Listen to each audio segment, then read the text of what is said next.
Hi there, thanks for clicking on the Akron News Now update. I'm Lindsay McCoy and I'm glad you checked us out today because we have a lot going on. So from a laundry list of Akron police complaints to a local Girl Scouts mission to take home a top prize, we'll keep you up to speed. And first, some bleak numbers from the Akron-Canton Regional Food Bank. A study shows that food banks across the nation show sizable increases in the number of families needing food. The research report that we're releasing today verifies that the number of people that are being served every week by the Akron-Canton Regional Food Bank and its network of members has gone to what is an all-time high for us.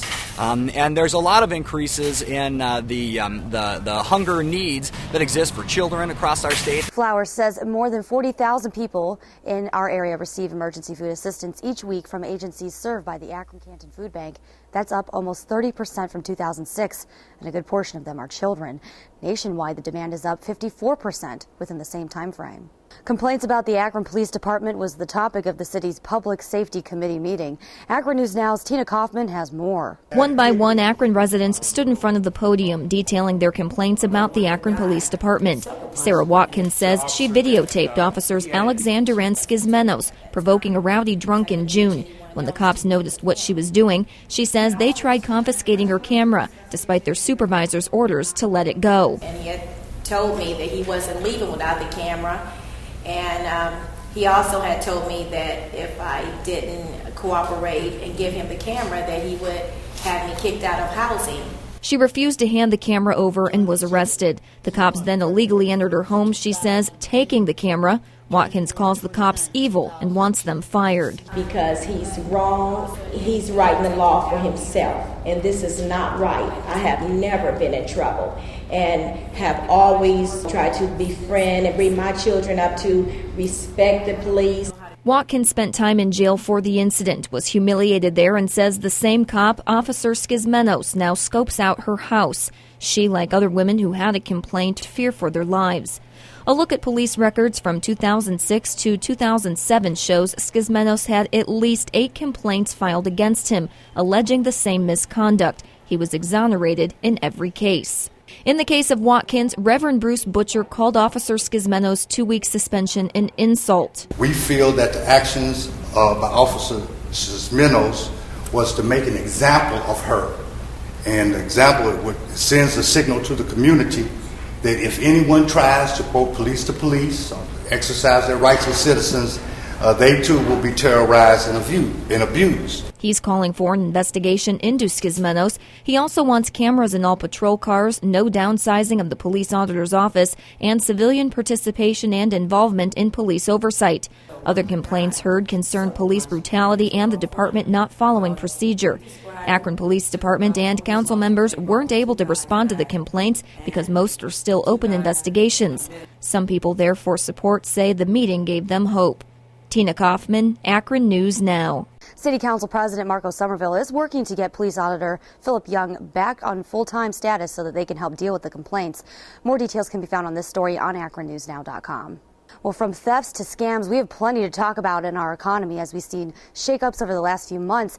A man employed at a local high school may have to find a new job if he's convicted of felony theft. 24-year-old Nathaniel Kelly is accused of stealing over $20,000 worth of electronics and computers from Archbishop Hoban High School. Akron police say Kelly allegedly stole the items from September 2008 to November of last year. Still no word just yet on when he'll appear in court. And Akron police have nabbed a man that they say has sent area churches invoices for work that was never done. Detectives executed a search warrant on Monday in the Falls.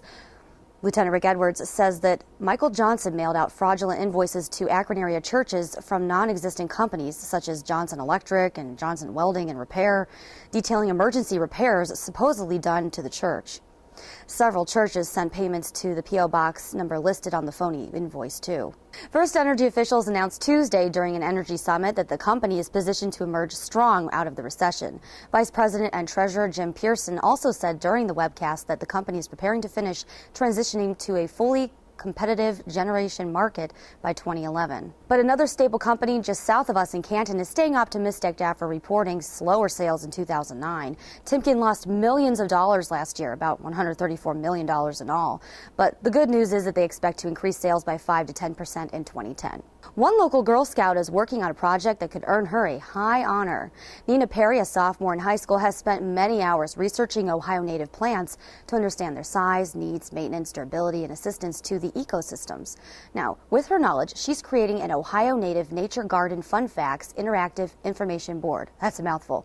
The board will sit at Fort Island Griffith Park Learning Resource Center. That's in Fairlawn. Nina is going for the Girl Scout Gold Award, and that's why she explains she's so passionate. Well, I wanted something good for the community, something that'd be tangible, and I thought just something new, fun would be a great addition to the center. Well, as we take a look at our local forecast today, the snow flurries are making a comeback, but will they stick around? Not likely. A high of 33 degrees today. We do have a chance for snow throughout the day, but Thursday, mostly sunny skies, a high of 34 degrees. As we take a look at our weekend, looks like we're in the 30s, but we'll dip into the 20s on Sunday with a high of 26 degrees, partly sunny skies. Continue to follow AkronNewsNow.com for the latest local news. For news online, on demand now. And don't forget, you can also follow our up-to-the-minute news reports on Twitter and Facebook, too. For Akron News Now, I'm Lindsay McCoy.